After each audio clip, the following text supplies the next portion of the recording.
Hello, ladies and gents. Welcome back to the AJ Roberts Show. Today, got a little bit of a new setting. Okay, this is my studio, so I thought, why not come down here today and record this fantastic episode that we've got for you with Dawn Lester and David Parker, the co-authors of this phenomenal book, which will take you a long time to read, by the way. What really makes you ill? I was fortunate enough to go to their seminar a few weeks ago and even learned some amazing facts and figures myself. You know, someone who's come from a strength and conditioning background, a coaching background all over the years, and always had one eye on holistic health, but to really dive deep into the levels that these guys have to come up with a book which has taken them 10 years of research to bring out was just phenomenal, and it really helps you join the dots even more so for what's happened over the last couple of years. So Dawn and Dave, thank you so much for taking the time out of your busy schedule to join us today. Thank you for inviting us. It's great to be here. Yes, thank you very much. So, I mean, let's just start like from the beginning. You guys have done 10 years worth of research to bring out this phenomenal masterpiece. What was the sort of like reasoning behind it? Did it, were you guys just chatting one night over dinner and said, let's write a book about this and tell the world? Where did it all start? Well, just to be brief, we were writing another book. We're going back 15 years, I guess now. We were writing a book about the nature of reality under our pen names at the time, NOR, because we were working for companies that wouldn't have taken too kindly about some of the things we were saying, probably. So at that time, 15 years ago, we'd got to write a section in the book about health, and particularly about viruses. And we realized at that time that we didn't really know very much about viruses. So we thought we'd better do some research. And that was the start of it, really. As soon as we started looking into it, and the first disease we happened to look at was the HIV Aids story. And we found so many holes in it. And we found that there were a lot of doctors and scientists, not least of which was Kary Mullis, who many people will be familiar with now with the PCR process. He was around in those days, and he was speaking out very vehemently against the fact that there is no evidence, scientifically, no evidence for a virus existing that causes AIDS. And along with Professor Peter Duesberg and certain others, not least of which was Stefan Lanker as well. So these were very eminent people, and they're all saying there is no virus, which was a great shock to us. We thought, what? Because we'd been brought up like everyone else, thinking that most, if not all, illnesses are caused by germs of one sort or another, either bacteria or viruses. And, the doctors knew what they were doing. It was all based on science. Vaccinations were good for you, gave you immunity against viruses and bacteria. This is what we were brought up to believe. And here we are starting this dig, and we're getting these highly qualified scientific people saying, no, this one's, there's no virus. So that was the start of it, really. And we didn't know it at the time, but it was just the edge of the rabbit hole. And we had no idea we were going to get dragged into 10 years of research, because we were so shocked. We're literally so shocked that they'd got it so wrong with HIV AIDS, which was a big thing in the 80s. Dawn and I were adults in the 80s, so we saw all the propaganda of the BBC with their rows of tombstones and telling everyone was going to get this. There was no cure for it. At least 50 million people worldwide were going to die. All the sort of things. So we've seen all this before. We've everything they've been now doing with COVID is a replay of what they were doing back in the 80s. Yeah. And of course, we've got some of the same people, Fauci on one side, Anthony Fauci on one side, who was promoting AIDS, if you like, as a viral cause back in the 80s, and he's promoting COVID, the coronavirus, as the cause of this other disease. So he's been there all the time. And of course, it's unfortunate that Kary Mullis died a few months before this second round of nonsense. Which he died. I think it was in August 2019. Yes. And of course, COVID hit the world. Beginning of 2020. So very convenient for some and very inconvenient for others. Yeah, exactly. it's the whole replay that we've seen before. But just in brief, as I say, we decided it was something we'd really got to look at. And the more we looked, the more holes and anomalies and inconsistencies, poor science, lack of science. And so we just had to keep going, and we examined all the diseases that we could think of to see if there was any case anywhere where it's been proven properly, scientifically, that a germ of one sort or another, either bacteria or a virus, was the actual cause. And in no cases could we find any scientific evidence to support the claims of the medical system. But we could always find much more probable reasons, which we talk about in the book. We boil that down to sort of 4 basic factors that were always present in any illness, which we can probably talk about, I'm sure.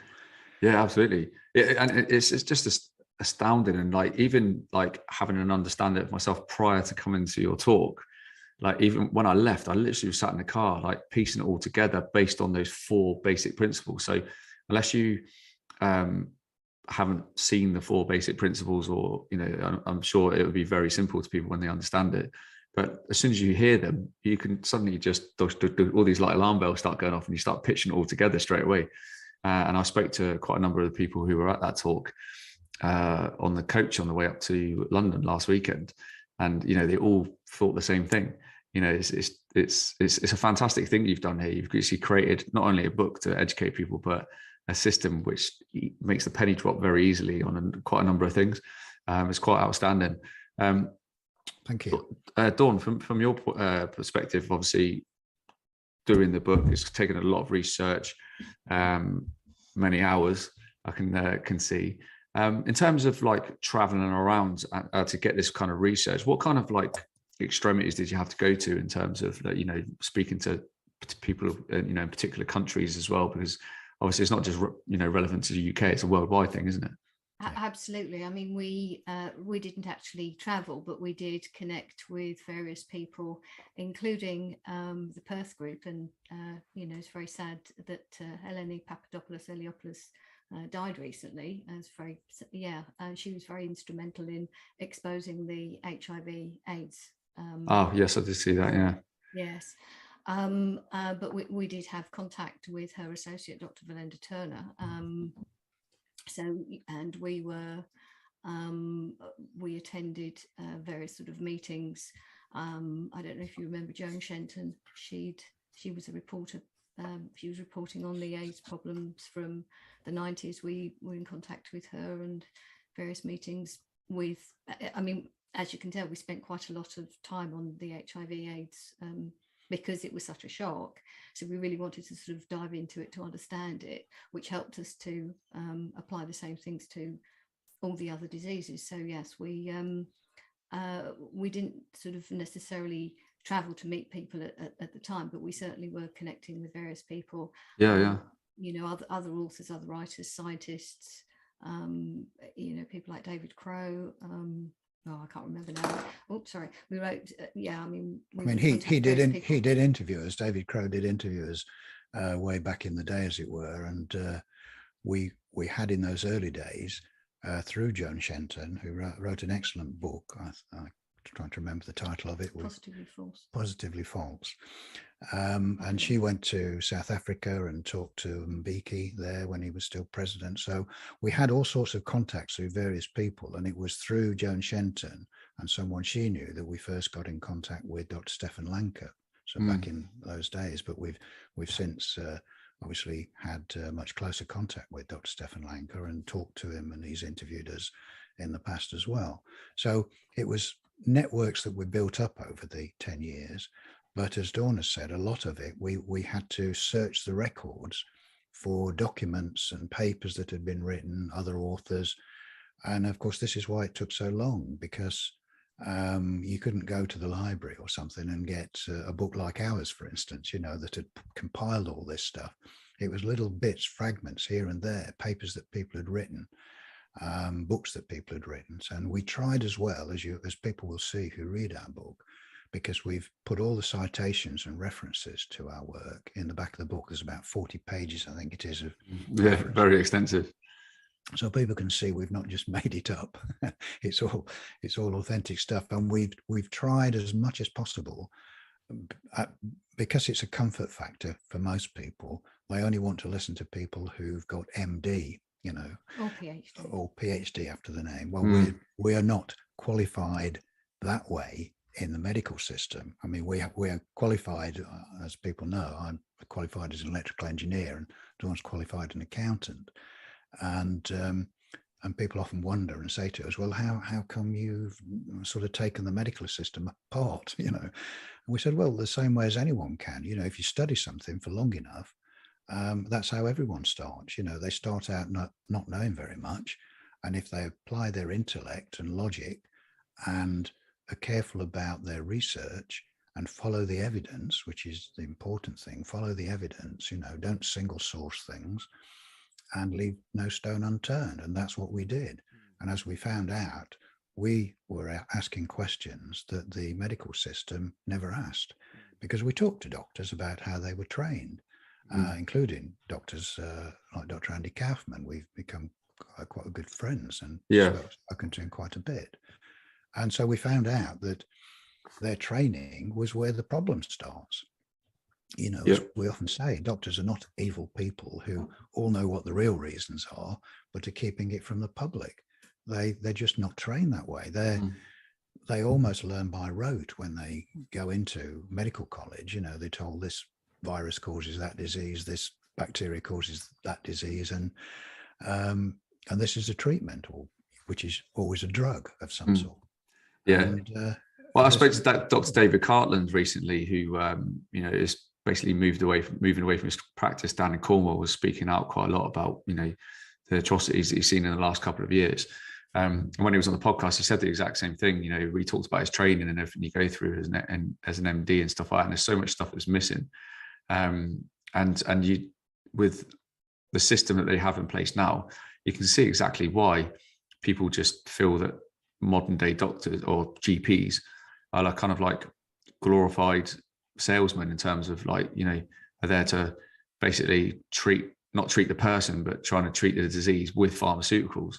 And that's what we're seeing on a grand basis. And people get caught in this perpetual cycle, don't they, then, of illness? Because I spoke to a lady a few weeks back, and she was on like 17 different tablets. But like when you actually research those tablets and everything, and we were speaking backwards and forwards about it, and every time she's come back, she goes, oh, now I found this, and now I found this. But a lot of those medications were actually depleting like key vitamin production in her body.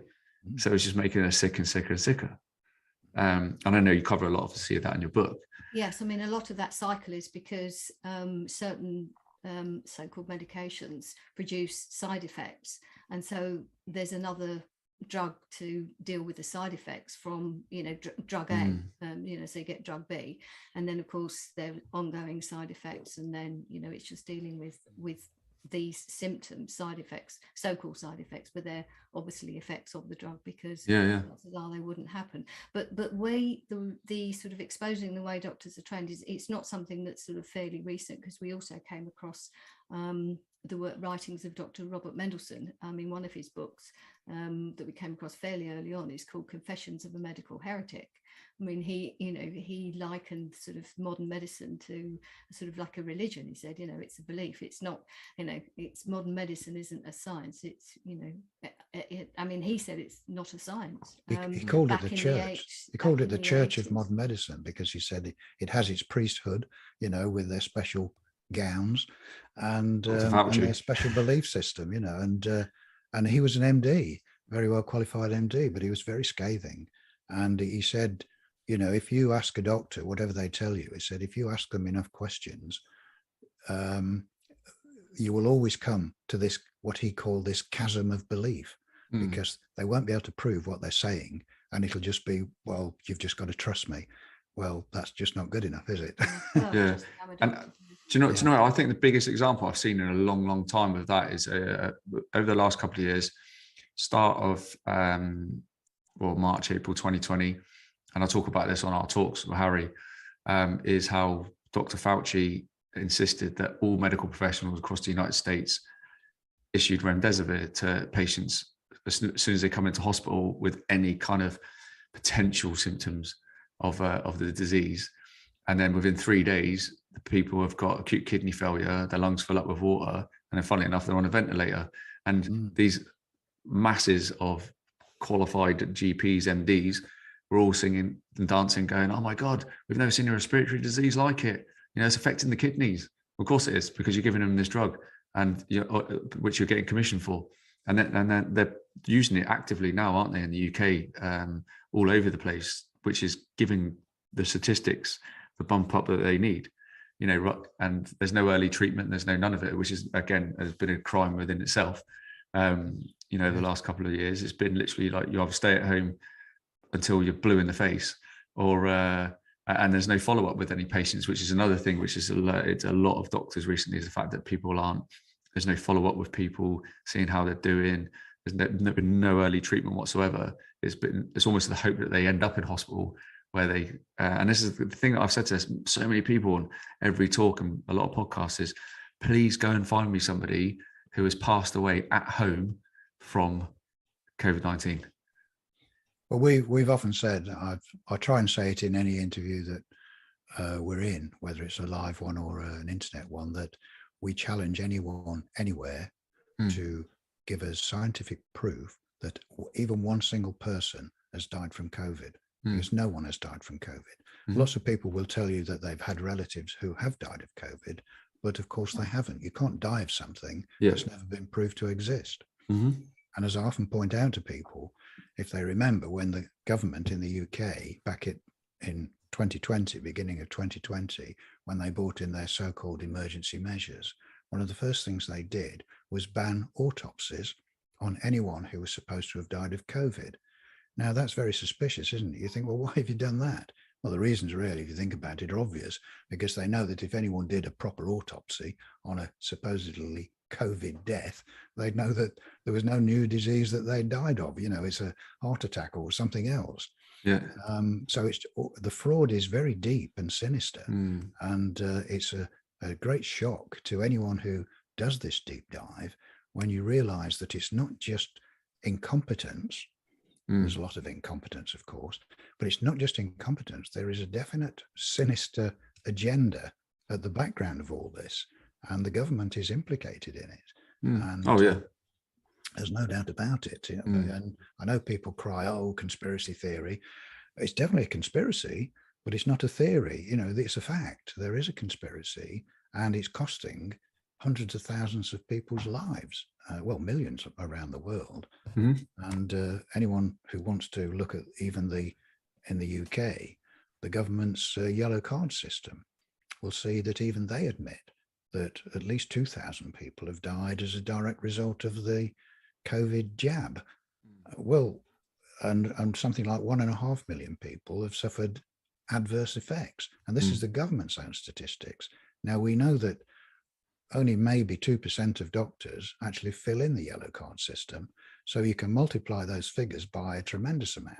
Yeah. Now, and they make it hard for you to record it as well, don't they? Yeah. That's what the doctors that I've spoke to have tried reporting stuff. They said it's actually quite difficult. Yeah. Even worse in America. They said it takes up to an hour for that particular inoculation. Any others, it takes you about 2 minutes. Yeah. So they make it very difficult for you. Well, that's obviously by intention, because you know, they want to discourage doctors from doing that, because you know they've got lots of patients, you know, because they only have certain number, you know, certain time limits, and that's if they're still seeing patients physically. Chances are they're seeing them sort of, you know, by Zoom or whatever. But if you know, because the measures are being sort of relaxed, maybe they're starting to see more. But again, they're still not spending the time. No, most doctors only see them as a second resort. You know, I mean, we have friends and colleagues that are in the medical system, so we know how it works, and you know, we know how doctors' surgeries works. And the first thing is that people, it's a telephone conversation. Okay, it's with a clinician, and then if the clinician can't handle whatever it is they're being presented with over the phone, then it's passed to a doctor, and only then, if the doctor decides we need to see this person. So there's 3 stages for it before you even get to see someone. And they may just say, well, we suggest you go to hospital. So they don't see you at all. So it's still not right, even now. And, many people are suffering seriously because no one is actually seeing them. And those days seem to have gone. I don't think they're ever going to bring it back, where your first port of call is that you actually get to see a doctor straight away. Not that that's necessarily a bad thing, because often going to see a doctor is the road to ruin, because they don't, as we've been at pains to explain in our book, doctors don't actually understand health. They don't understand the human body because they're not taught about it. And they're certainly not taught about nutrition. They get maybe an hour or two, literally, in 5 years. They only get about an hour or two on vaccines as well. So they have absolutely no idea of the contents of vaccines. And some people have actually said that when they've shown the doctor the actual package insert and they've realized the kind of the ingredients, they're quite horrified. At which point you think you really ought to know what's in these products that you are giving to people. But they've been indoctrinated with the safe and effective, they're the reasons that all these horrible diseases have gone away. And so that's all part of their training, all part of their background. So it's what they believe, and their career is sort of committed to following that information, or so-called information. Yeah, and they never look at it and find out that it's actually not based on science. Yeah, and that's the thing, where you can see it clearly, like over the last couple of years, if you really pay attention, not just doctors but actual scientists as well. There's almost like regurgitating the stuff that they've been taught. But then, like as you rightly pointed out in your that fantastic seminar, is that the pharmaceutical companies own the medical schools, and then they write the curriculum for it. So they're basically being taught what they want them to be taught. Exactly that. They, as we've said, they even stock the libraries of the medical schools. So they've got complete control. The pharmaceutical companies are. So they've got a wonderful. They make doctors basically salesmen for the pharmaceutical companies, and doctors don't realize it. They genuinely think, for the most part, that they're doing a good job. But just coming back to the vaccination bit, which you think would be a red flag to doctors, because part of the procedures are that if in a doctor's surgery they dropped the hypodermic on the floor containing the vaccine and it broke, they have to go into toxic waste disposal mode, right? That's part of the... Now, you would think that would trigger something, wouldn't it? That this vaccine that they're about to inject into this child's arm, or your arm, has to be treated as toxic waste if it spills on the floor. You'd think, well, that's no business being in someone's bloodstream then, has it? If it's treated as toxic waste, which it is. But no, they never think of that. They just carry on doing it. So there's a certain derelict of duties, I think, where doctors, for whatever reasons, are not logically thinking about what they're doing. And I think the situation is so serious now because thousands of people have been maimed and killed by this latest nonsense with the whole COVID thing, that it really is time that en masse doctors came out and talked about it. I mean, more doctors are doing, there's quite a larger number of them on the internet now, both in Australia and New Zealand and obviously the UK and America, but it's still very small in number compared to the amount of doctors there are. And they really need to get their act together. Yeah, I think it's, from what I can see as well, and from speaking to loads of doctors, obviously, over the last year that have spoken out, you can see it's a mixture of worried about their job, but also, the fact that early days earning decent money, getting £12.58 per inoculation, especially if it's your practice and it's been struggling financially. Quite a number of GPs pointed that out. So you can kind of see where a lot of journeys have been led down. A lot of it has been sort of like not morally, but it's been financially. At the end of the day, if you're going to get £12.58 for like literally one in, one out, one in, one out, one in, you're not going to see old Susan down the road with an ingrown toenail, are you? And that's what we saw, like just all doctors' appointments just cancelled, unless you were coming in for the obvious. and it's just it's just barking mad, wasn't it? But the big thing, obviously, that the book is actually designed on is those 4 key areas of things that actually really make us ill. So, if you wouldn't mind, let's dive into those, because I'm sure the listeners and the viewers will be like, yeah. Well, yes, I mean, because that's the first part of the title of what really makes you ill. Yeah. So it would be remiss of us not to actually tell people that, although we obviously explain it in depth in the book. But what we found, and this was whatever illness we looked at, whether it was in man or beast, because we looked at animal illnesses as well, and it always boiled down to these one or more of these 4 factors, which are lack of proper nutrition. And this is not lack of food, it's lack of proper nutritious food, a toxic overload, overexposure to EMFs, electromagnetic frequencies, and prolonged stress. And we found that it was always a mixture of those 4 factors that were at the root of any illness you'd like to name. And we tried over those 10 years to try and find, because we didn't set out to rubbish the medical establishment, we just set out to find the truth.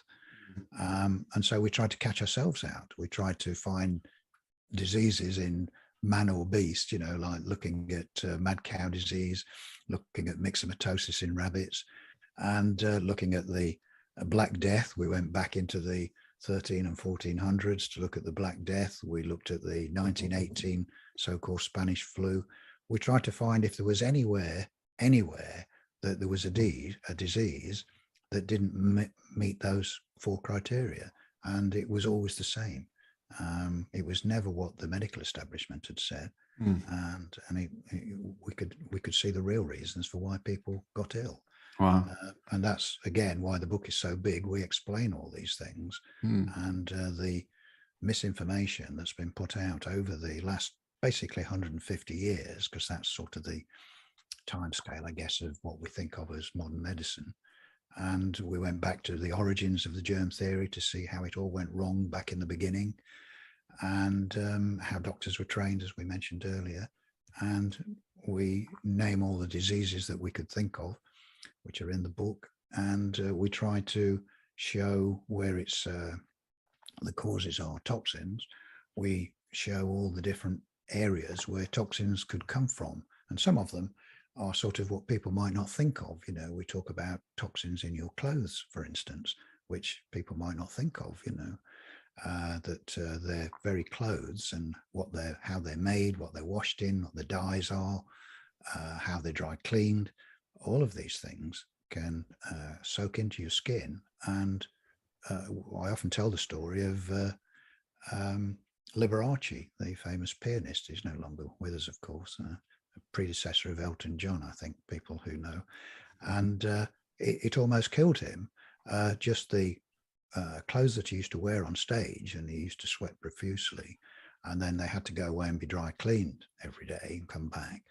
And he nearly died until they found out his kidneys were shutting down, and they found out it was the dry cleaning products that when he sweated, they were leaching into his skin and poisoning him. And they, in the end, obviously, they did manage to save his life, and but they realized that's where it was coming from. Something that no one had expected, that your dry cleaning was actually killing you. So is that the same for sort of like normal washing detergents and stuff like that, like everyday household stuff? Yes, I mean, it's a different substance that they use in dry cleaning. Obviously, that I think it's an organochlorine. I think it's perchloroethylene or something like that. It's commonly called perc, but it's it's known to be pretty toxic. But no, the substances they use in washing powders and liquids, some of the problems with those are to do with the fragrances that they use, which you think, oh, it makes it smell nice.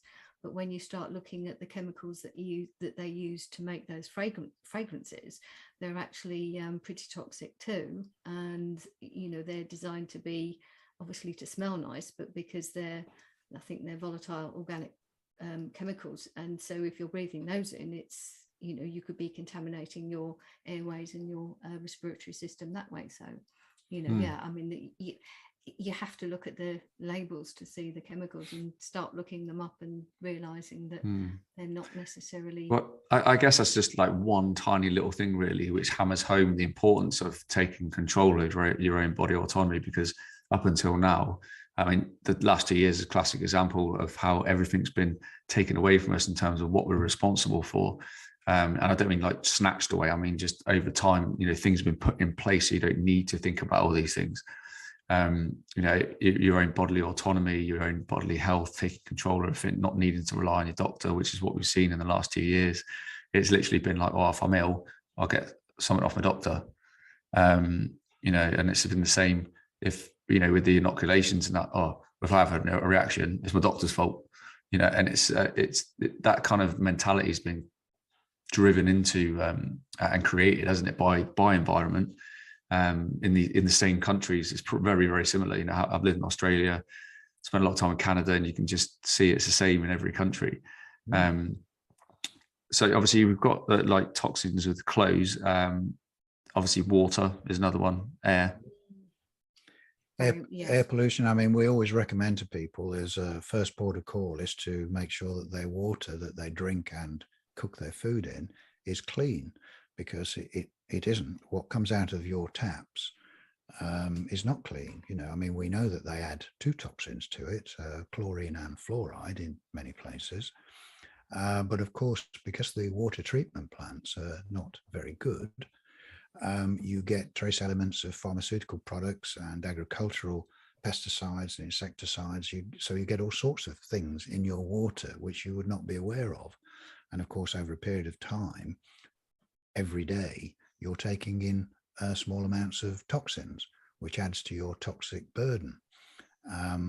So we always recommend to people that they either get themselves a distiller or a reverse osmosis system. And at least that way, they can make sure that the water they drink and cook with is clean. And so you've eliminated one big source of toxins. Unfortunately, the establishment's view of clean with respect to water is that it's free of germs, and that's why they add the chlorine to supposedly kill the germs. But of course, that's the wrong way of looking at it, because what they call germs are not the cause of disease anyway, but they add toxins. So then they are causing health problems rather than eliminating them. So yes, and the same with fluoride, isn't it? They've recently advertised that they were going to add more fluoride to the water to help protect children's teeth from decay from all the sugar that they have. I was like, it's just a double-edged sword, isn't it? And yet you're drinking water which doesn't actually stay in your mouth. It just goes through your system, but it's supposed to protect your teeth. They've not actually kind of made that make sense. But of course, when people are used to listening, as you said before, when you're ill, you go to the doctor, you listen to your doctor, you listen to what they're saying, because they know about health apparently, which we found out they don't. So you listen to what they say, and therefore you think, well, if you drink fluoride, it'll help your teeth, without realizing that it doesn't actually stay in your mouth. But of course, fluoride, and it doesn't. I mean, there's lots and lots of scientific studies that have been done on fluoride as to if it has any benefits whatsoever as regards tooth enamel.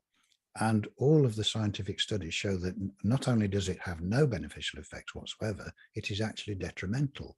And I think it's called fluorosis. It actually can cause staining of the teeth. I mean, so it's absolutely no good to you whatsoever. It's a neurotoxin. But that keeps your dentist busy, though, right? Well, they're similar to sort of medical doctors. They have a similar kind of training about germs and those kinds of things. So again, they have the same ideas. And you have to remember that dentists are the ones who think putting mercury in your mouth is a good idea, in your amalgam fillings. Now, I think that disqualifies them from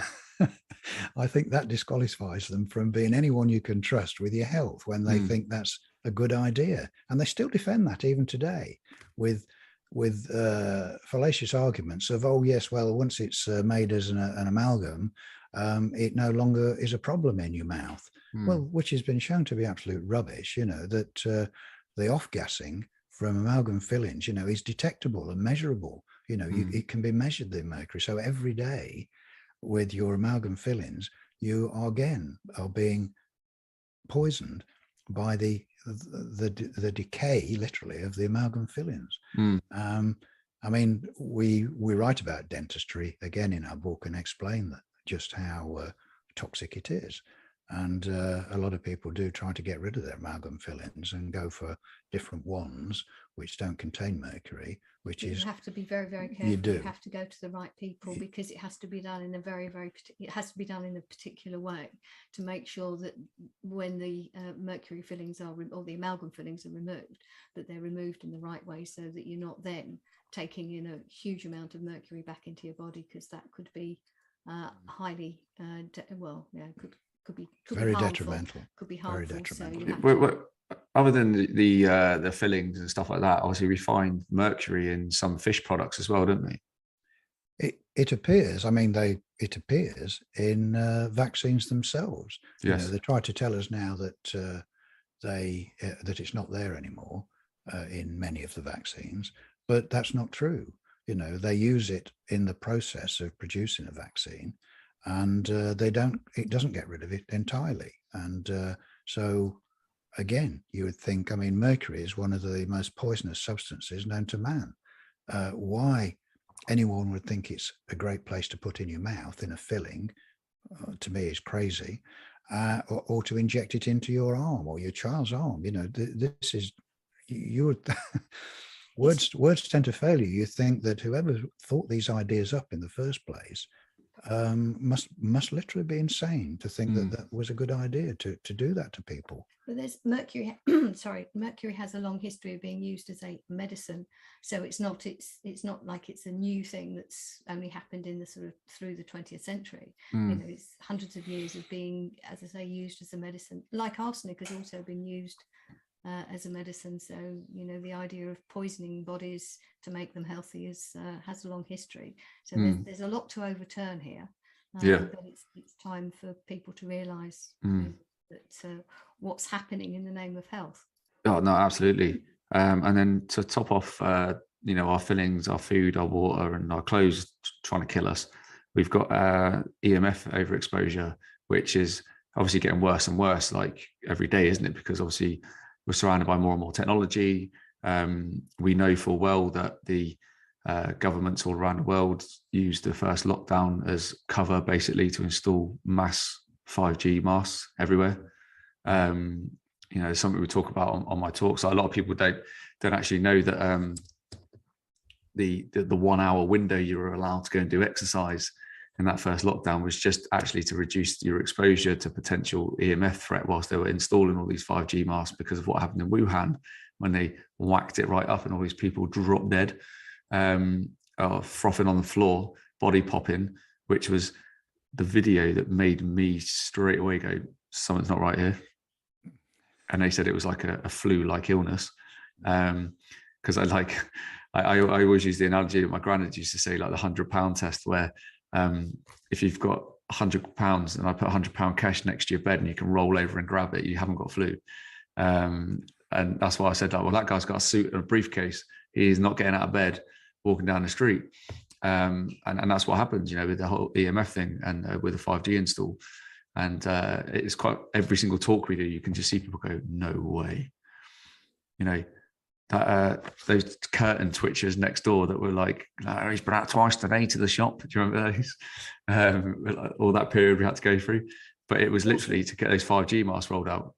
I mean, that was one of the things that sort of really disappointed me, of how people would turn on their neighbours and friends, even as you say, to sort of to you know, expose them for not doing the right thing. It just amazed me that people would actually then do that.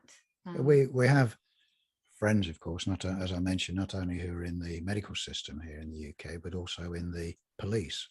And, you know, they were able to tell me about reports where people would ring up to report their neighbours. And one of the most ridiculous ones I heard was where a neighbour had rung up the police to report their neighbour coughing over the fence. And you know, you think, come on, is this are you real? This is your neighbour, and you're reporting them to the police for coughing over your fence. And this is people are unbelievable and very disappointing, unfortunately. But there we have it. Yeah. Well, I mean, from an electrical background yourself, you know, the EMF exposure to people has been a massive part to play, hasn't it, over the last like couple of years, especially. Well, I think we need to put it in context. As you say, as an electrical engineer, EMFs are something I've worked with, lived with, and for, well, all of my working life, really, in industry. So I have a meter which can measure EMFs, and I often sort of mention to people it's worth getting one. They're not, to get a decent one, it's not cheap. I mean, the one I recommend, and I have no financial interest in it at all because it's an American one, called a tri-field meter. You can actually buy it on Amazon, and it does cost about 180 quid, so it's not cheap. But it's accurate, but above all, it's easy to use because some of them are a bit complex, and it also has a little instruction booklet in it which tells you what the safe levels are, truly, not what the government says, because the government safe levels are not safe levels. They're hand in glove with the telecommunications and military industries who want a nice high level of what's safe so that they can carry on damaging people.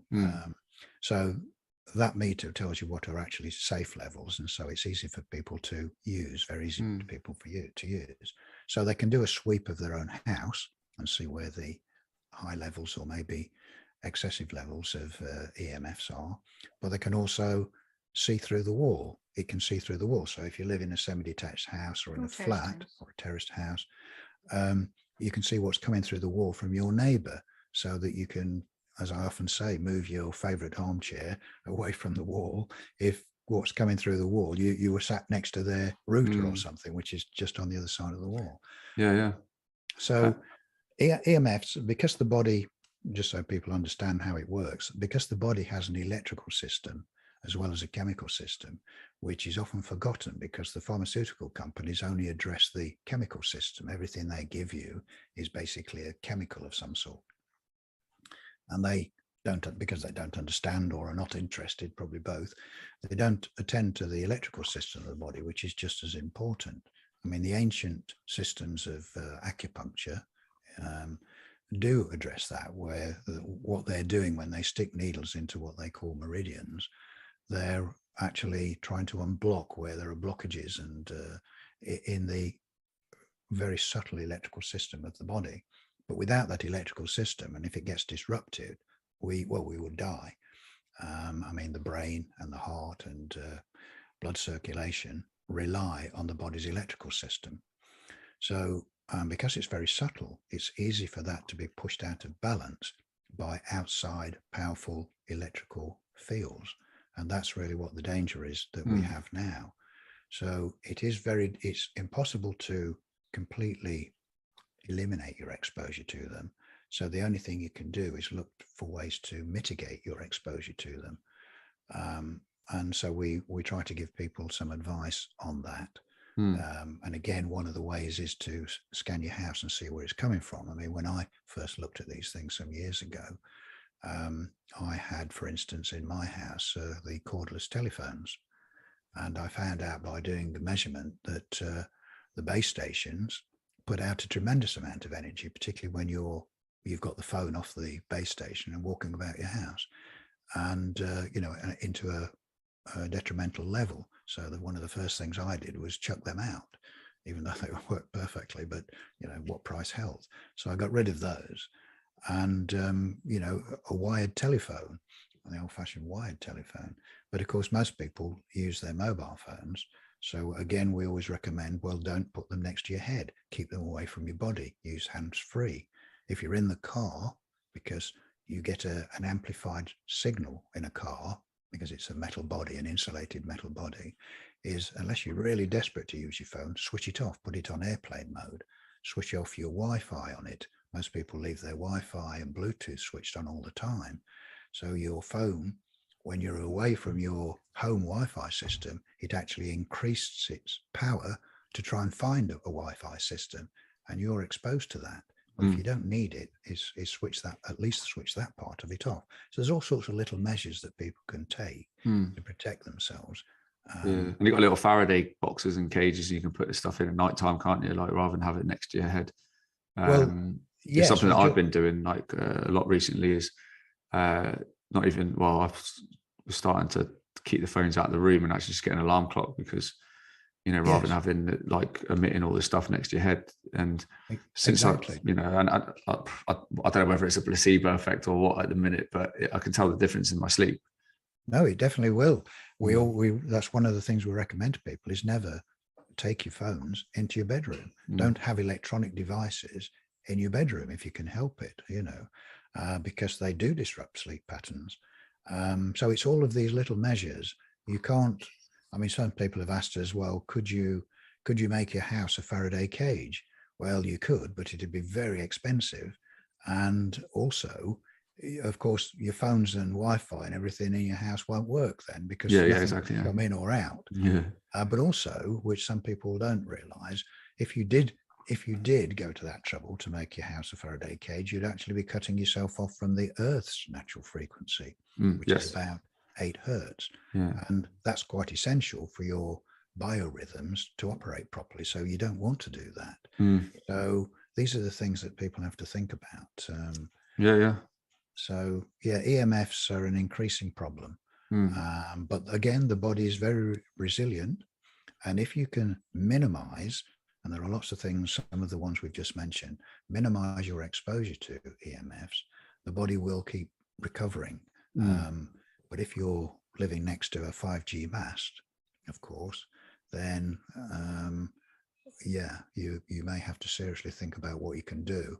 If you can screen out the side of the house, at least where it's coming in, again with a meter, like I've just mentioned, you'd be able to measure what sort of strength's coming through, because even the meter I mentioned will measure up to about 6 gigahertz.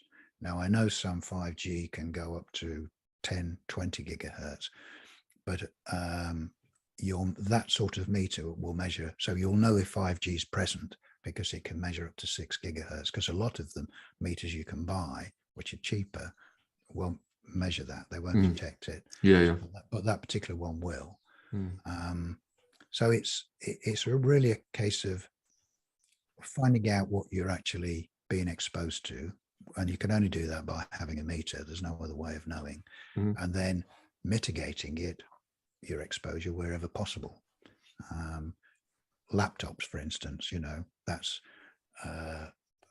exactly what it shouldn't be. A laptop should not be used on your lap, because the amount of energy it puts out is really not good, particularly on your lap, you know, which it's irradiating your reproductive organs, which is not something for either ladies or men that they want. So it's the last place you want to put it, you know, keep it as far away from you as possible, arm's length, so you can work on the keypad, but just keep it away from you and not on your lap. So it's little things like that which can help. Yeah, absolutely.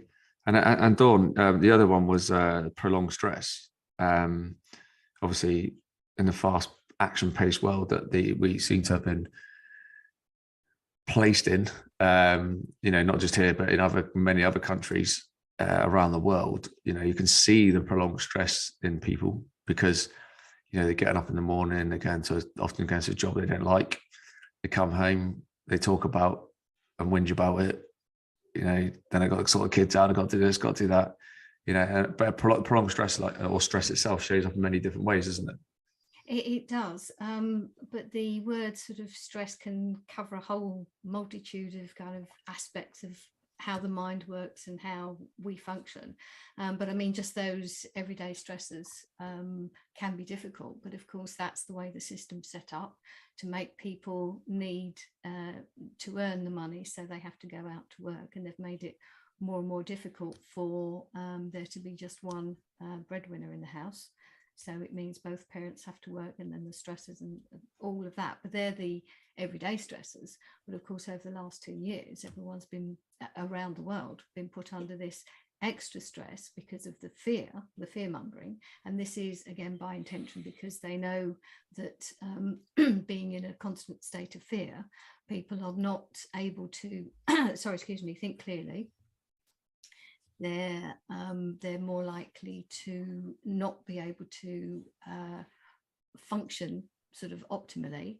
But the other thing is that it's not just sort of one message that's gone out. There have been lots of mixed messages, which makes it even more confusing, even more difficult to be able to think clearly, to be able to assess the information you're given, to be able to know where to look, because the media has made it sort of very difficult to know that there is another angle, or there are other angles to what's going on.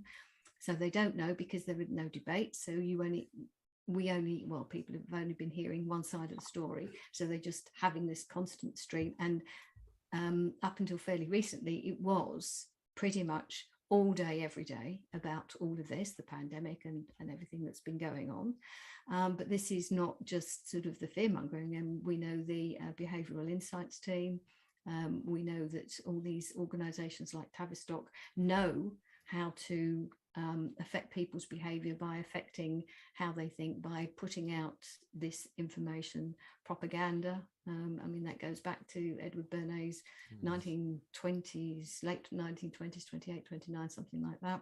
So that they've known about the power of sort of the information they put out, and how to influence people and how they think and how they behave.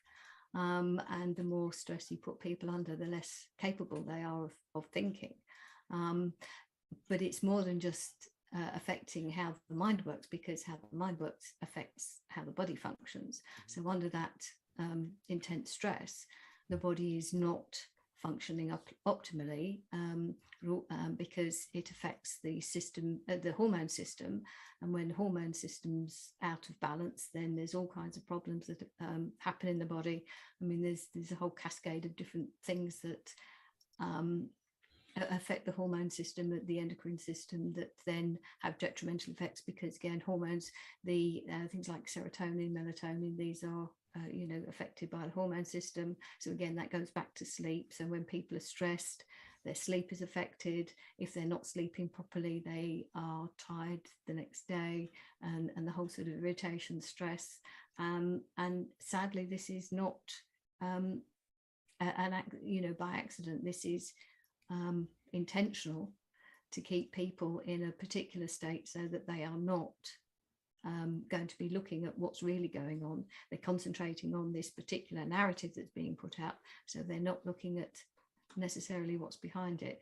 But that, of course, is not everybody, because there are quite a few of us, and even more as the time's gone on, who are really looking into this, and who are thinking critically, and who are not allowing themselves to be so affected by the fear, because they know that the fear is what they are being deliberately drawn into. And by stopping yourself from being drawn into the fear, and that's why the core message that or one of the core messages that we put out is that there's no such thing as a pathogenic virus. Because even if people realize that COVID isn't what we're told, there's all these other stories of other potential viral illnesses, HIV, there's different variants coming out, Marburg, Ebola, these sorts of stories. And so unless people realize that there's no virus at all, there's no such thing as a pathogenic virus, then they could be made to fear the next pandemic, because there's a lot of reporting about the pandemic preparedness. So of course, they have some ideas about pushing out another potential pandemic. And the way to avoid that is to realize there are no pathogenic viruses, or bacteria for that matter, so they can't pull that stunt again. But also for people to then realize that they shouldn't be fearing these particles, so they shouldn't be fearing their neighbors, they shouldn't be fearing their family. And by coming out of fear, that certainly helps them to relieve the stress, and they can kind of recover from what's been going on. Yeah, and exactly. And I thought on that note, there's going to be people listening now going like, what do you mean there's no viruses, pathogenic viruses, etc.?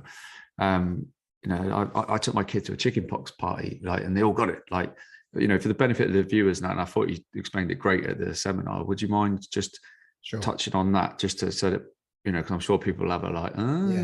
Yes, it's the main thing that people have most difficulty with, and that's sort of contagion, stroke, infection, and they've all got their favourite stories, like the sort of thing you've just mentioned of, oh well, little Johnny went to a party and they'd all got measles, and then everyone got measles and they all came home with measles, that sort of thing.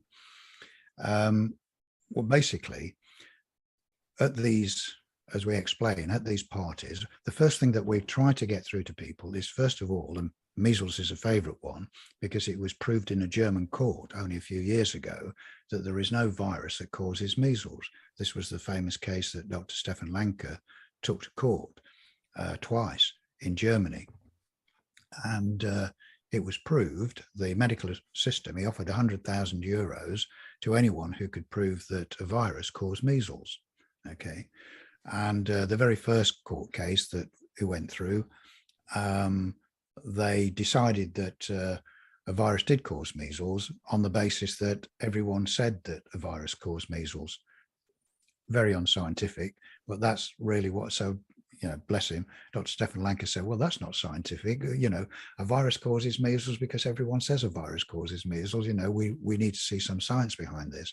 So it went into the Supreme Court in Germany, and the big guns of the medical system tried to prove it, and they couldn't. They brought about half a dozen papers forward, none of which proved that a virus caused measles. And that included the paper back from 1954 that was produced by two doctors called Enders and Peebles.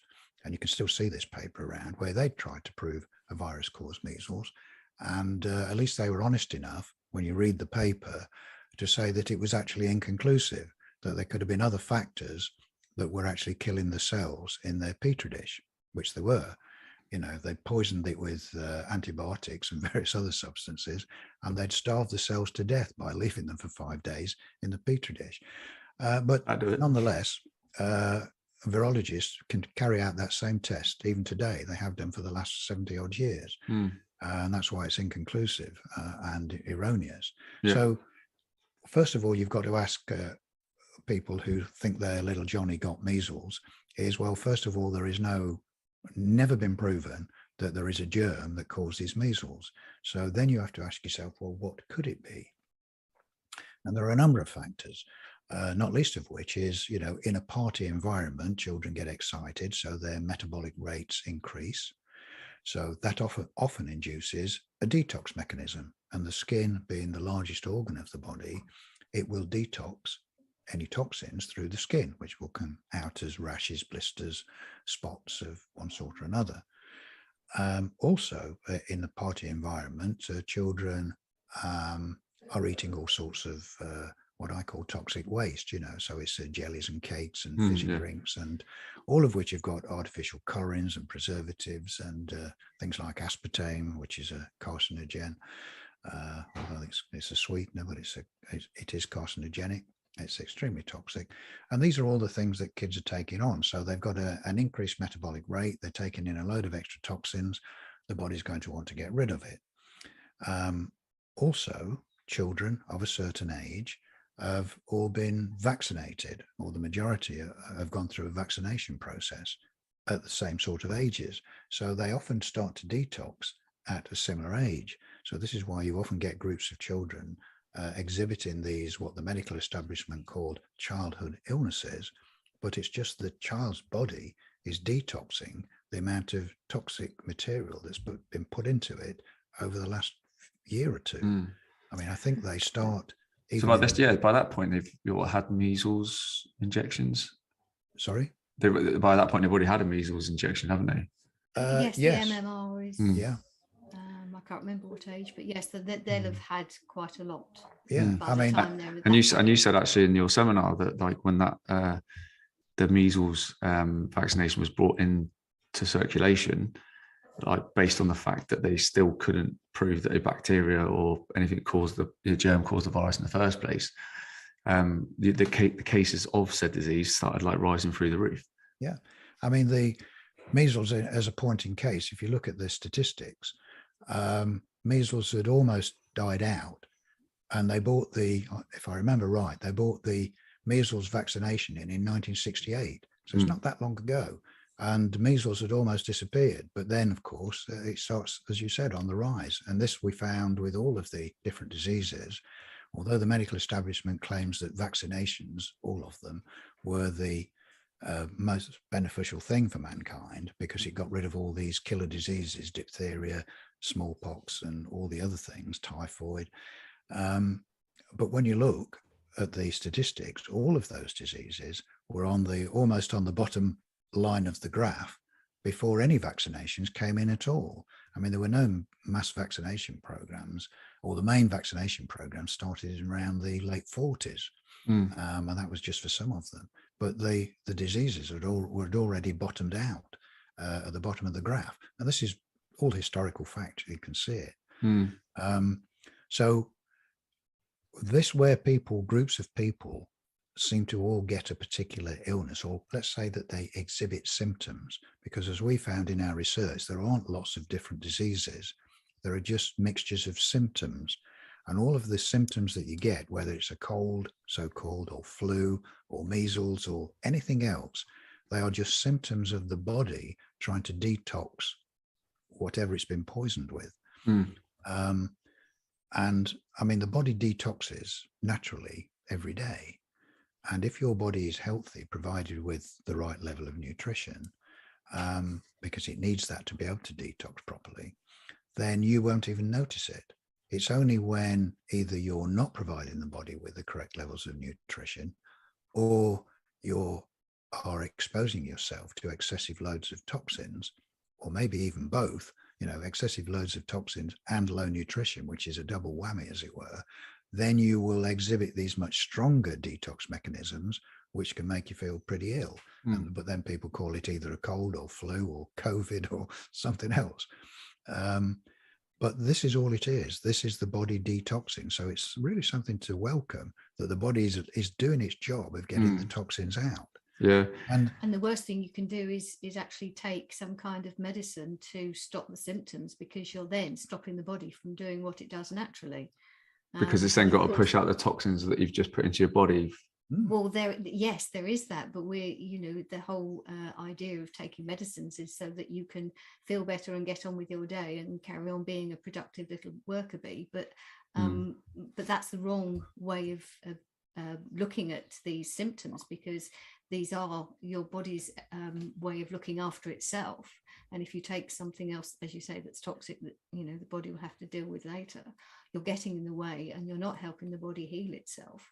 And so we talk to take something and carry on, whereas the opposite, which is to not take something and to just go to bed or to just rest, is, as I say, complete opposite of generally what and those toxins, like if you have flu-like symptoms and stuff like that, it's like as you said, it's made up of a number of things here, like stress, EMF overexposure. If you've got poor nutrition, stuff like that, you're just literally raising the bar on how quick that these symptoms are going to show up in your body at some point, because your body's screaming at you. And like we've seen that over the last 2 years, especially, just like how so many people have been falling ill, but it's all very much in the same countries. The trend's all the same, where the medical professionals are trained in a very similar way. Our understanding of the medical profession, or just the whole medical system as a whole, as just normal everyday human beings, is based on what we've been brought up with. The indoctrination through school and all this kind of stuff. So based on what we just covered there,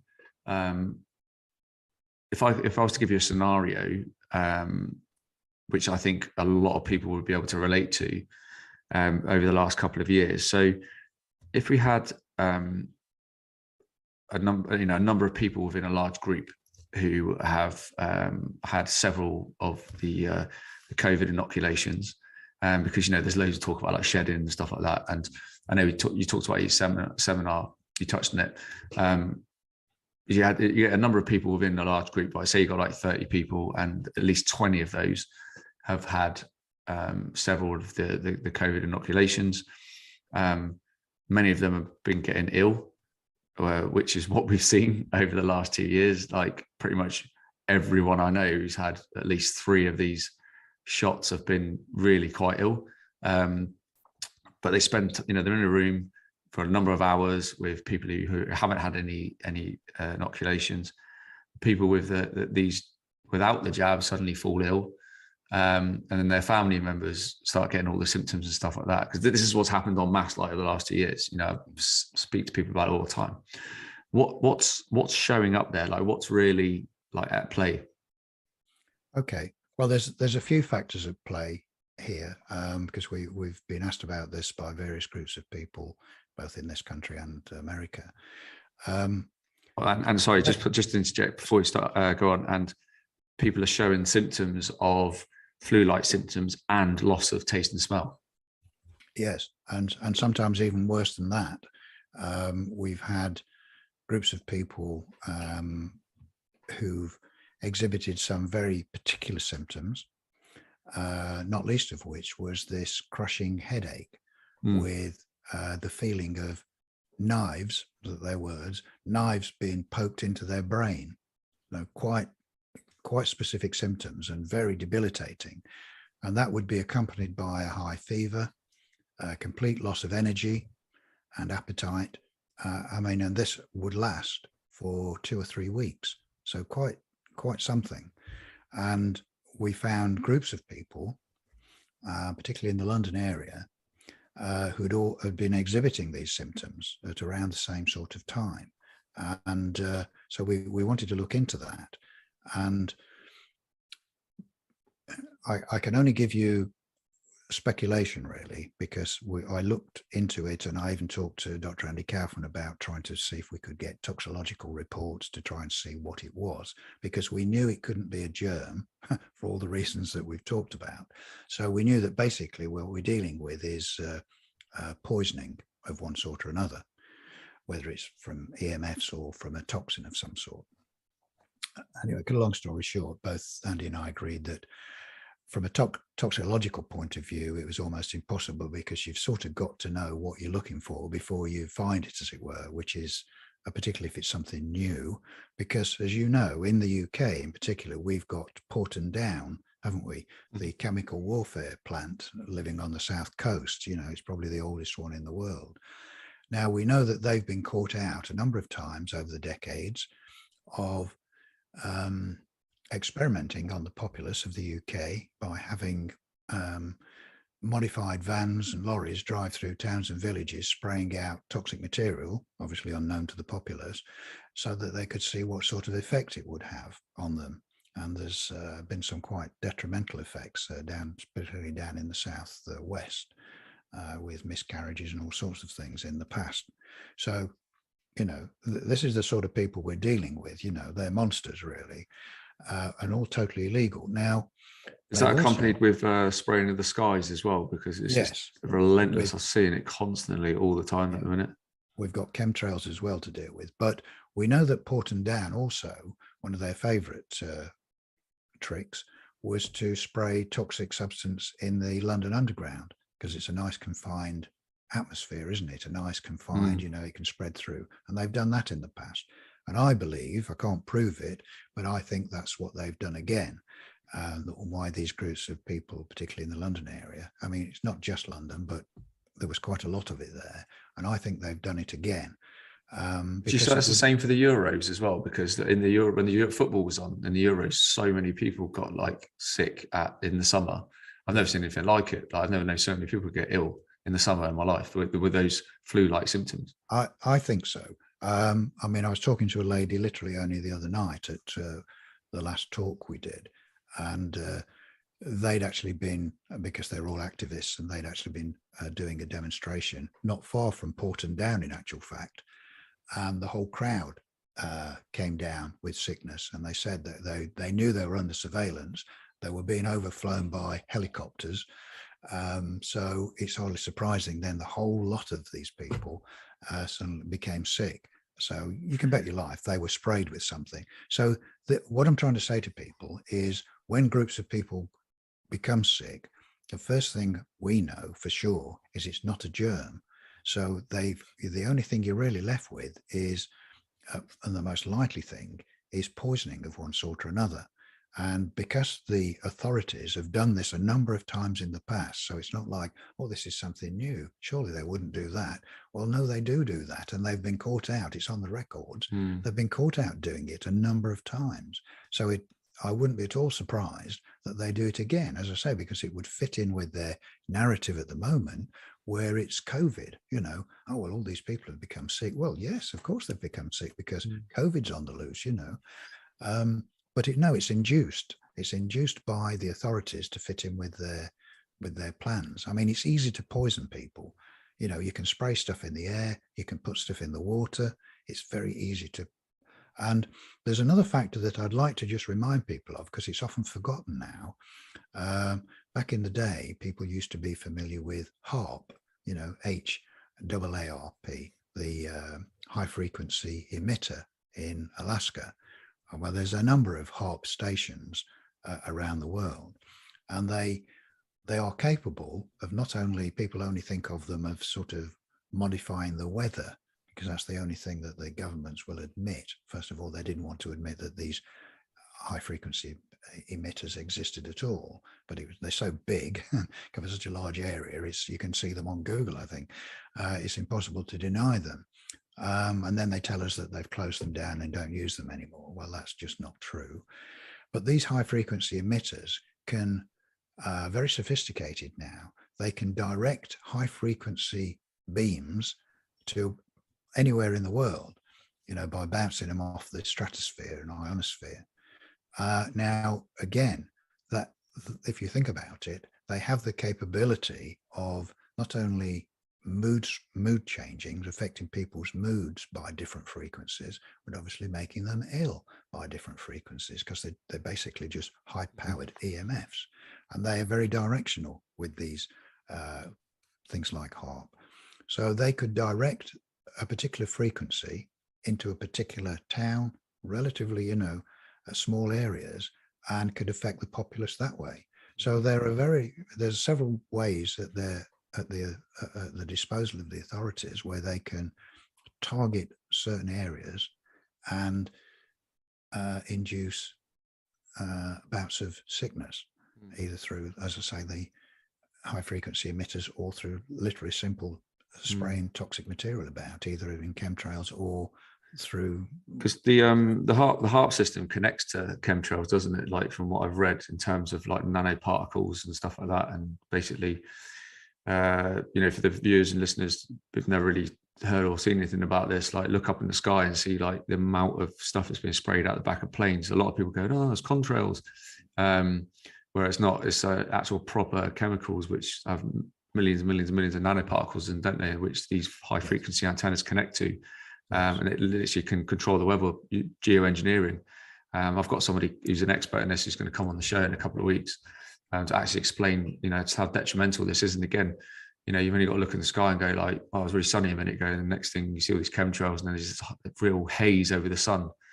But what does that do? It reduces the exposures you have as an individual to the vitamin D, which is vital, your mood, and obviously the chemicals themselves, which we're all getting laced with. Which is, and I think it all comes down as well to the person's perception, or their will to understand that there are people out there that don't want to be nice guys, and are being controlled financially, and it's nuts, the level of But going back to your scenario of the people in a room, some who are jabbed, some who aren't. Again, it'll be different for each person who is unjabbed but still experiences symptoms, because again, it's the symptoms. But whether they what their ideas and their beliefs are, because again, from the work of Bruce Lipton, we know that kind of your beliefs can affect your biology. So which is what I'm saying about the stress and the fear. So if they're in a room, if people who are unjabbed are in a room with people who are jabbed, and they believe that there's, they could be affected, that they could be placing their bodies under sort of a certain amount of stress because of the fear that there is something that could be transmitted. And, we've looked into it, and there's nothing, there are no actual biological mechanisms for anything to be transmitted between the vaccinated and the unvaccinated. But again, there's the fear. Again, within a room of 30 people, have every single one of them got their mobile phone switched on, so again, there's a huge increase in EMFs. And so, that disrupts the body, and the body always wants to return to home. This will be very, very likely why so many people have had two or three of these jabs, which we know depletes the immune system. When that weaker immune system then can't push out all the toxins, it shows up in illnesses, which is, am I right in saying, which is why so many jab people have got COVID, or show symptoms of? Yes. We know, you say the immune system, but I mean, as we say, the body doesn't have an immune system as such, but it's, whatever toxins that the body's exposed to is affecting the body's ability to function properly, which is really how we regard the body. It's not an immune system, it's a health and maintenance system. The body has all sorts of mechanisms to look after itself. In fact, it's only the body that heals itself, as we say. So it's not that it's an immune system as such, but it's the body's health system.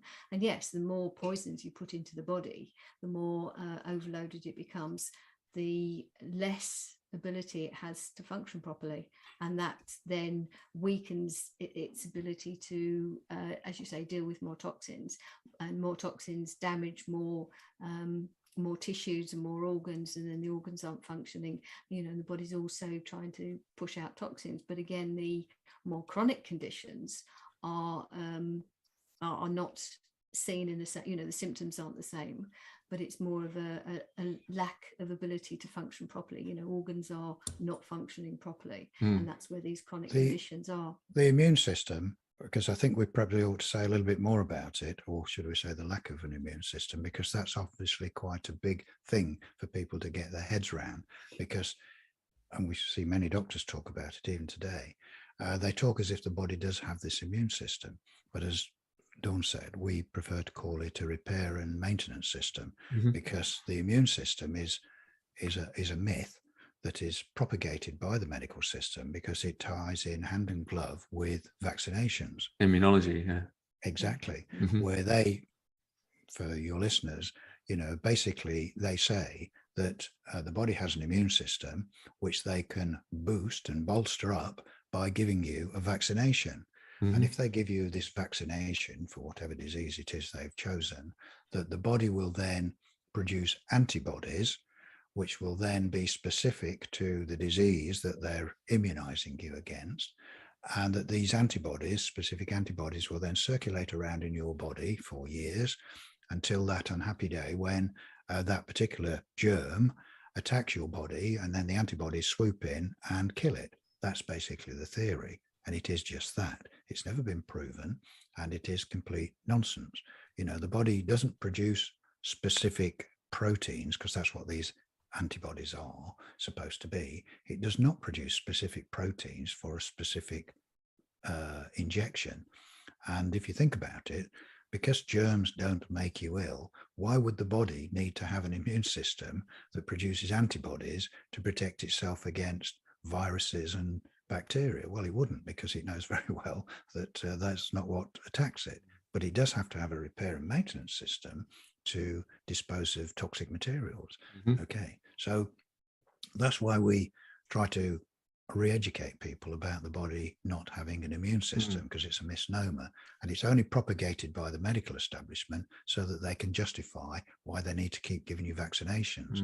Because without the germ theory, without the immune system, they've got nothing. They've got none of their chemicals, and vaccinations have any basis for being used, and they don't. There is no scientific basis for them. Well, based off just what you just said there, I mean, that just like in my head, I'm just like, well, it goes hand in hand by all the studies linking, vaccinations to autism, ADHD, and all that kind of stuff that's long gone on.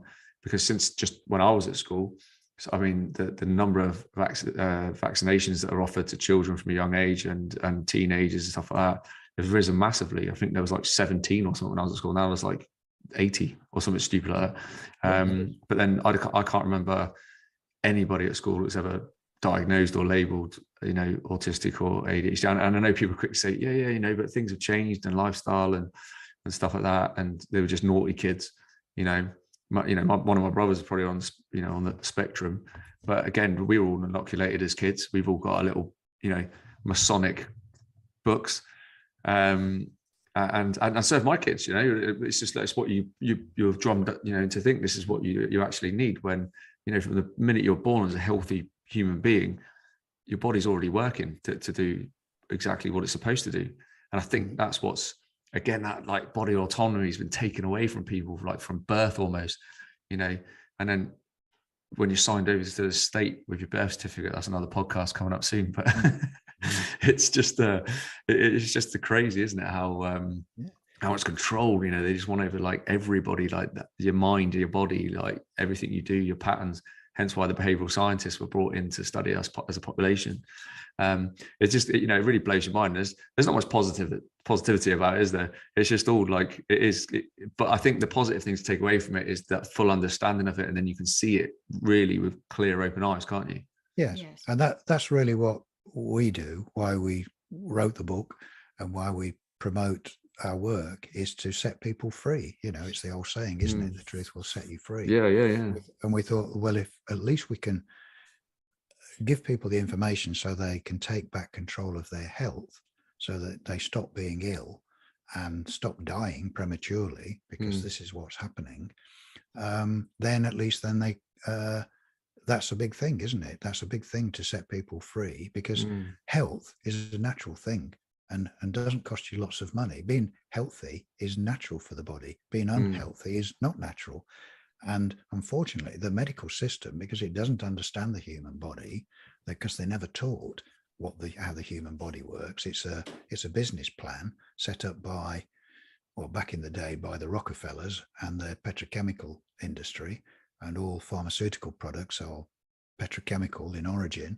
So that's how it all came together from the Rockefellers, and why we're in the mess that we're in now. Yep. And the pharmaceutical companies are so financially powerful now that they control so much, as we know, as we said, the medical schools.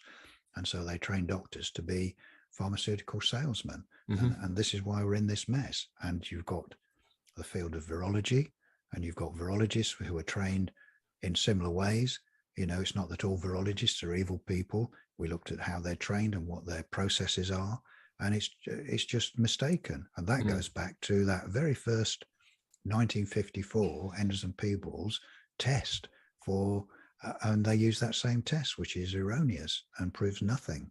But the pharmaceutical companies love it because they can make it anything they want and then produce a new vaccine from it. When the virologists think they've discovered a new virus. But now they've taken it a step further, where all the new variants are just in computers. Yeah, they're just computer models, aren't they? Exactly. It's all modeling. It's not based off anything. It's not based on anything real in the real world. I often say to people, it's like showing people pictures of unicorns, but when you ask to see, can I see a real unicorn? Oh, well, no, we can't. There aren't any.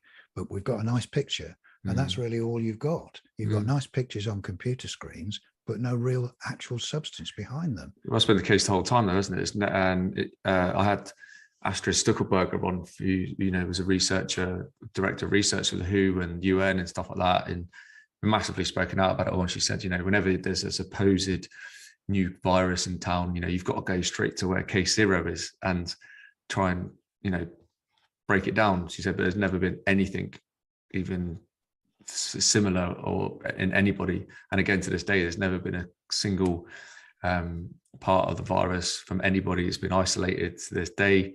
And obviously many, loads of people are seeing it now for what it is. There's always going to be, from a psychological standpoint, people that just are, don't see past here ever. And there's only so much you can do to sort of like try and help people. And I think around the world, there's amazing people doing amazing things to try and help as many people as they can, you know, you guys included. I just wanted to quickly, briefly, and please correct me if I'm wrong, I wanted to test this out on you guys.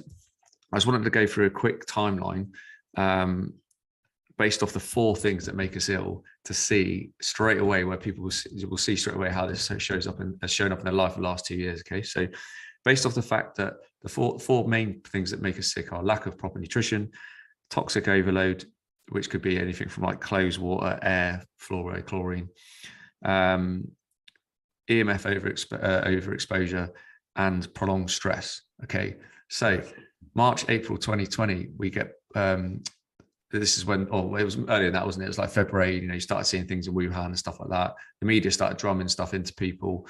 And even up to this point, you know, we've living in a pretty stressful life, I think, in the UK in general. You know, it's 100 miles an hour in most places. So people are exposed to a lot of this stuff already. Okay, March comes along, they say there's this new virus in town. Freaks, you know, it puts the fear into people. You know, I remember sitting in my my mom and dad's house, and they were like, got to close their pub. And it was just like, wow, Jesus, you know what I mean? And I was kind of like, I was very much like, oh, this is mad.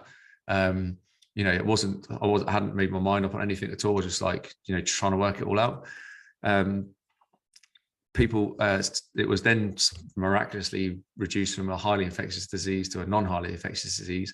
But then we found ourselves in lockdown 6 days later. During that lockdown period, obviously many 5G towers which use high frequency were installed en masse. During that lockdown period, gyms were shut, health centers shut, anywhere that was good for you was shut. The only things that were allowed open were McDonald's, takeaways, anything, and supermarkets. Supermarkets, like at eye level, everywhere around the shops were just stocked with stuff that's bad for you. You were then made to stay at home, obviously, so you're using your tap water, which we know has toxins in it. We know that obviously there's a bigger EMF exposure. Everyone's at home using their electronic devices. Netflix becomes the next best thing. Disney Channel suddenly pops out of nowhere. Microsoft Teams suddenly pops out of nowhere. We suddenly find ourselves like we are like right now, glued to our computers, our screens, not out exercising because they're only giving you a certain amount of time to do it in. And obviously the fear of not knowing what's going to happen post 3 weeks to flatten the curve, you find that a mass amount of people suddenly start becoming ill. And you know, and would I be right in saying that all of these things matched together would have then shown up in symptoms in people who then think they've got this crazy disease? Yeah. They then go out and take this test, which we know is laced with ethylene oxide, graphene, and stuff like that. But it is the gold standard. Again, add into these toxins. Hand sanitizer, exactly, kills the actual good bacteria off your hands. And you know, poisons your body through your skin. All bacteria, good bacteria. Yep, yeah, exactly. And it's but then also it's like the 2 meters standing apart, so it's keeping you apart from people. So you're not actually, your body's not fighting off all this stuff, so it's actually getting weaker. So you compound that all together, and then your body then starts going, I've got a fever, I've got spots, I've got a cough, I've got you know, all this kind of stuff. It's the signs and symptoms of your body detoxing from all of this stuff that has been pushed on us en masse. Yeah. And that leads me to think that they knew this all anyway. Yeah. And they knew it was going to happen. And then what was the life-saving thing to stop you from getting ill again? They bring out an inoculation. Many of them. Yeah, exactly. How did I do? Is that all right? Yes, I mean, that's a fairly good scenario. And of course, fresh food. Yeah, people. There were problems with the shelves started to empty, didn't they? You know, as you said, and the only stuff you could get was probably processed food, which most people think, well, that's okay, and I'll stick it in the microwave, which degrades it even further. You know, microwave food is not good for you, no matter what you put in there. But that's another subject to go into, how it alters it molecularly. But anyway, we'll leave that for now. But yes, I mean, as a summary, that's pretty much it. And of course, they wanted people to be tested. The tests of themselves are very dodgy, but they certainly are meaningless as regards telling you that you're ill. But of course, once they tell you that you're positive, that's again extra stress on people, and then they'll take medication. which then, and so it goes on. And then they're encouraged, oh, well, don't worry, just a month or two down the line, we're going to have a vaccination, which they rushed through. And then people got even more ill and started dying as well. But of course, because they banned autopsies, they're able to blame it all on, well, they're dying of COVID. This is getting worse. People's fear builds up, more medication, more testing, and so on. And it's just a vicious circle that people were pulled into. And I think in the care homes was we know the story about with the care homes with the midazolam and morphine situation, but when they brought out the actual jabs, I think it was something like 85% of COVID deaths of so-called COVID deaths in the country occurred in the care homes. Yeah. But then they made up like 0.6 of the population. But everyone was having to have these jabs, but then suddenly they make up 85% of the COVID deaths. So a mixture of those, and obviously the midazolam, morphine, remdesivir was is exactly what was actually killing people. Yeah, exactly. As always, when we found in the majority of cases of sort of excessive deaths, it's the treatments that are killing the people. We found this with HIV AIDS back in the 80s, as you know, AZT. It was again the treatment. When we looked at cancer, again, it's the treatment, chemotherapy, radiotherapy, killing the patients. And today, where we are with COVID, again, it's the treatment. They're if they give people, as they did in the early days, stick them on ventilators, which is very intrusive. 80% of people put on ventilators die anyway, and then particularly when they're given high doses of antibiotics while they're basically in a coma on a ventilator. And sometimes people were, in the early days, back in, I think, April of 2020, in the clinics, particularly in the UK and some areas of Europe, these clinics were given permission to almost try any drug they liked on anyone that came in who were they diagnosing with COVID, and they were using high doses of hydroxychloroquine on them, which is known to give and cause heart attacks. And people were dying of heart attacks under those doses of hydroxychloroquine, even though we've got certain people who recommend that that's a good thing to treat COVID. So they're recommending a very dangerous drug to treat a disease that's never been proved to exist. Very irresponsible.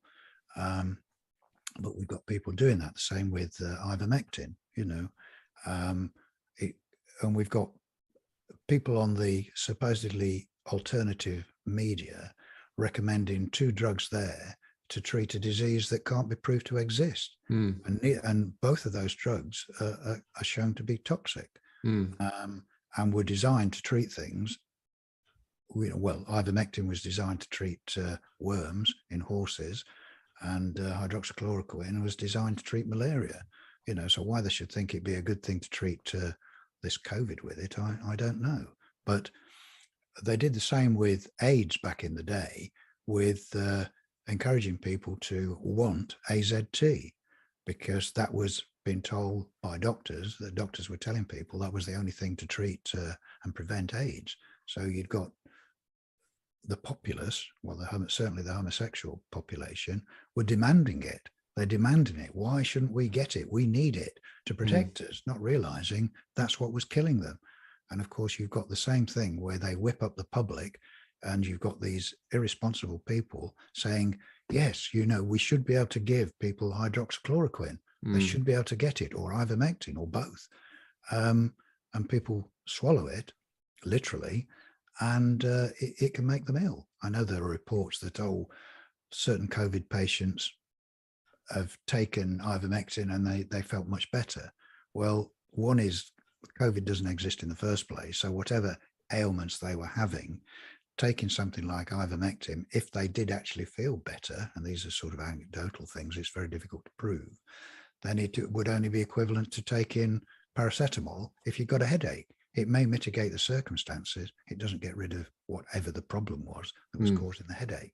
And it's the same for using ivermectin. I mean, none of these drugs, taking drugs, as we've said earlier, even if they mitigate the circumstances, they are not curing the problem. And you're just setting yourself up to be much worse later on.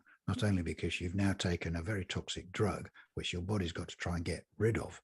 So we never recommend that people, and just logic would tell you, if you can't prove that disease actually is a real thing, what do you think you're treating? No matter what you take, what do you think you're treating if you can't prove the disease is a real thing in the first place? Absolutely. Understanding of the symptoms, thinking that the symptoms mean you are ill and you've got to stop the symptoms, because that'll actually mean that the disease has, you fought the disease and won. Whereas, as we were saying before, that the symptoms are the body's own mechanisms to look after itself. And we're just indoctrinated to take things to stop the symptoms. Which is the complete opposite, but that's the good business model. But that isn't about health. Well, I mean, the pharmaceutical company doesn't make money from healthy people, does it? And it never will. And I like to use my nan, bless her, as an example sometimes, because she passed away 2011, and she was 83 when she passed away. But when she felt ill, the paramedics came out and they said, "Oh, we've got no records on you, like barely nothing. We need to take you in for a bit of an MOT." And that was her then in hospital for 10 days before she died. But previous to that, the reason why they had no records on her, right, is because the last time she's seen a doctor was 46 years previous, when she gave birth to my auntie. And I always like to say, like, yeah, she had an amazing, healthy 46 years. I hope there's not many people nowadays that have that, in that stage of their life. But up until that point, they just constantly lived off the land. My nan never drank any alcohol at all, never smoked. She was always she never liked to be around like polluted places. Obviously, never had a mobile phone, never had a PC, literally had a square TV. That was it. Had a ring dial phone. And she was just, I don't even ever remember even having a cough or anything. But they had a lovely greenhouse, and you always eating fresh. She was always making like clam chowders and pumpkin pies and like all this kind of amazing stuff. And they sold their house to downsize because they were getting on a bit. And like, I think she was worried about my granddad going first. He didn't end up going till he was 97, like 2020. But when they downsized, they moved into like these war memorial homes, which is an apartment. And from there, they started then going to like KFC once a week, Indian, started eating more microwave meals. And stuff like that. And then I think within 2 years, I think it was about 2 years or so, maybe 3 years, that's when my nan fell ill. And I know it's the later part of her life, but knowing what we know, and I've always had this thought that I think that change in diet, lifestyle, and this introduction of more of these things that actually make us ill would have been a significant part to play for. And she got told she had cancer in her liver, which I was really surprised about, because I'm like, her liver must be like in really good nick considering her lifestyle. Yeah. Well, it would have been, with the outside life and, as you say, not exposed to the kind of trappings of civilization, as it were. But again, you brought up the point of, the idea that as we age, we're supposed to get, older, frailer and more disease. I mean, that's a myth. Only people, as they get older, will become more ill if their bodies are sort of increasingly toxic as they go through. But there's no reason that has to be the case. That's not inevitable. Definitely not. I mean, people can age healthily. There's there's no reason. But I think what you've just said, really explains it very well. The 46 years of living without being exposed to, the problems that make people ill. She was healthy. She didn't need to go anywhere. But obviously, so in theory, like in theory, we should all live. If we eradicated a lot of this stuff that poisons us, we should all live well into 100 plus, shouldn't we? Yeah, exactly. You should, and you should be healthy all of that time. You literally should be healthy from birth to the grave. To put it in those terms, illness is not a natural thing. It's not an inevitable thing.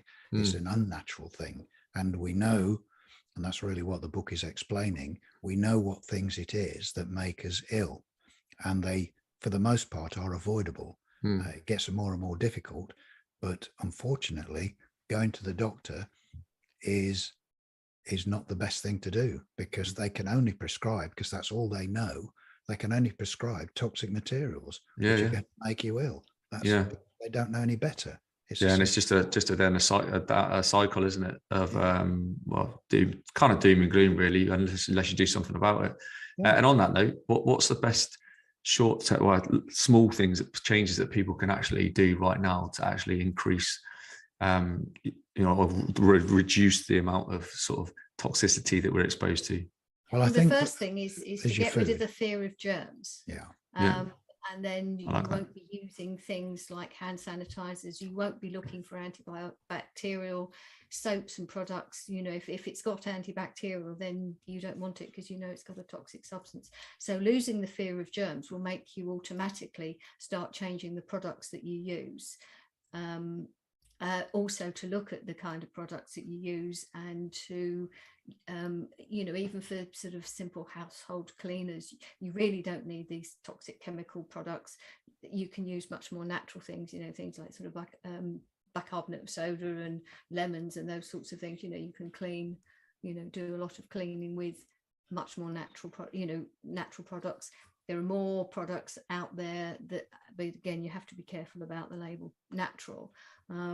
But they are, it's getting easier to use products that have far fewer chemical. You've even got to be careful substances. about the clothes you buy. I mean, I don't know if you have had the same problem, but if you go and try and even to buy pairs of socks or underpants or something like that, if you look on the labels of them, it'll tell you that, it's been treated with an antibacterial material to keep your feet fresh or whatever. And you've got a devil's own job to try and buy a pair of socks that's not been treated with some antibacterial material, and so you try it. But again, you see, you can blithely think, I've just bought a pair of socks from Marks and Spencer's, let's say, which you think give you better quality clothes. I couldn't find any socks in there that hadn't been treated with antibacterial material, so it's these little things. That's why I mentioned clothes earlier. So that's one thing to look at. And of course, nutrition is the big thing, because getting proper nutrition, not processed food, trying to avoid processed food altogether, trying to avoid microwaving things, as I did mention. Microwaving food molecularly alters the food in a detrimental way, without going into too much depth. So, raw food as much as possible, is always good for you, because none of the nutrients have been degraded by cooking it. If you're going to cook food, nothing wrong with cooking food, but don't overcook it. Steaming is good, so look after your food. Try and buy fresh food. We often joke, and well, it's not a joke really, it's quite serious. The only labels that it needs to be on your food is carrot or potato or cauliflower. If it's got some label with all sorts of names on it, then you think, what the hell is this? Best not eat it. Basically, it's processed food. And then I'll take it, grow your own food as much as you can. Go to farmers markets if they're doing organic food. Always try and get organic, because if you can, as much as possible. Because if you can grow your own food, that's probably the best way, because then you're going to be picking it fresh and eating it soon after it's been picked. You can just take it as you want it, whereas there's no process, is there?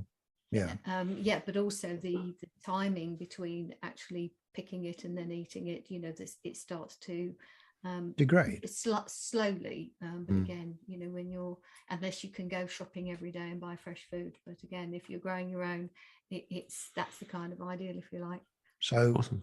So I mean, we recommend, it's not for everyone, but Dawn and I have a plant-based diet. We don't eat meat or animal products, because we found that's the healthiest way. Now, we know that's not for everyone, but the evidence is there that a plant-based diet of whole food, organic fruit and vegetables is the best diet. It's the most healthy diet.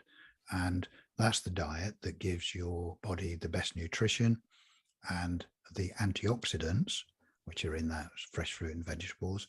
And it's the antioxidants that your body needs to flush out the toxins and the free radicals, which they're called, which get produced through toxic intake and through stress. Stress also gets the body to produce these free radicals, which can damage tissue, can damage your cellular, right down at cellular level. But the body's natural process can handle that, providing it's got the correct levels of nutrition. It can flush out those free radicals, it can flush out the toxins, and you stay healthy.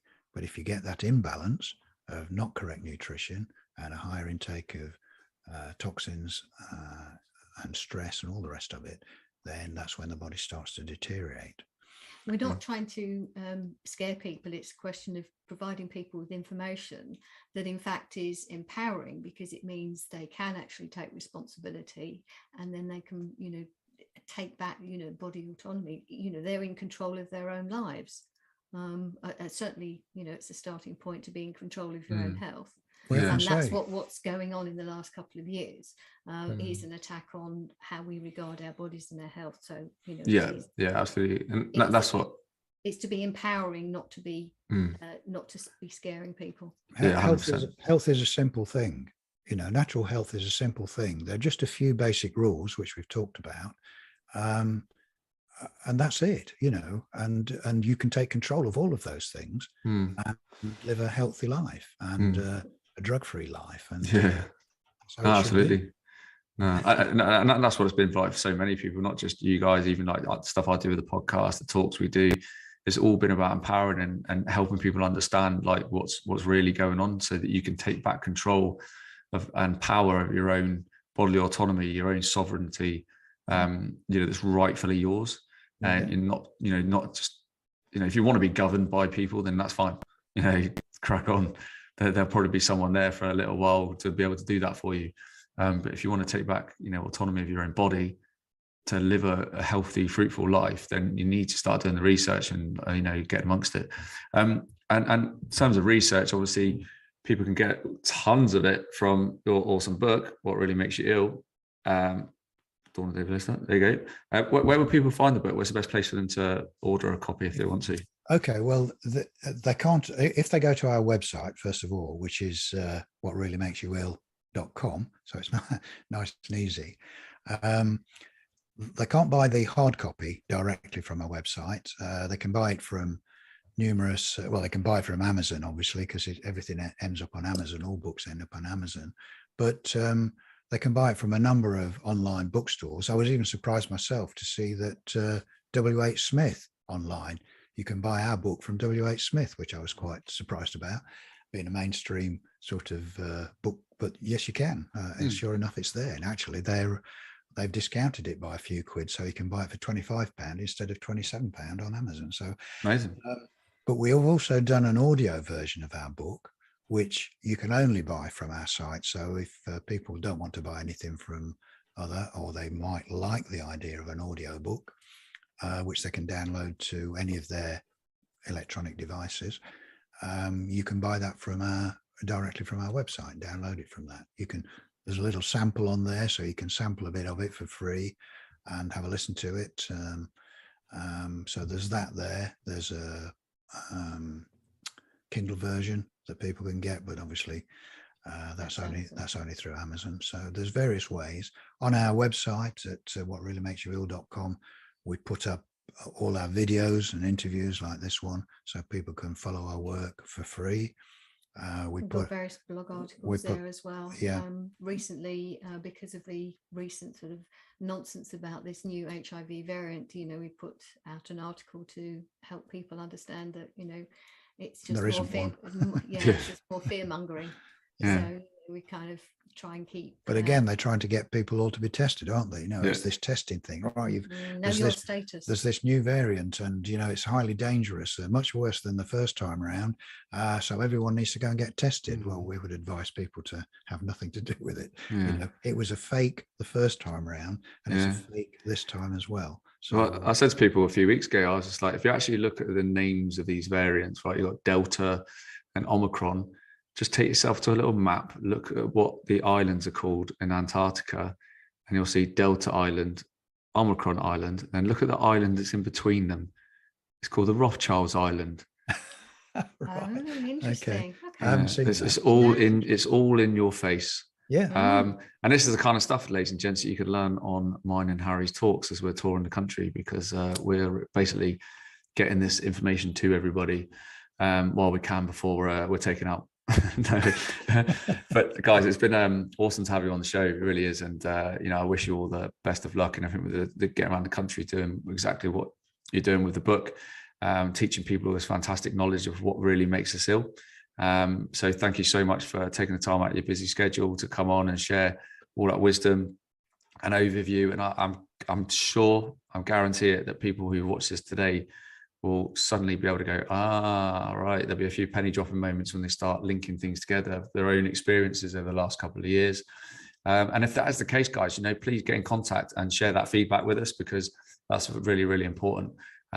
So, please do. But for guys, for myself, from Dawn and David, look after yourself, stay healthy. All right. And I'll see you next time, very soon, on the AJ Roberts Show.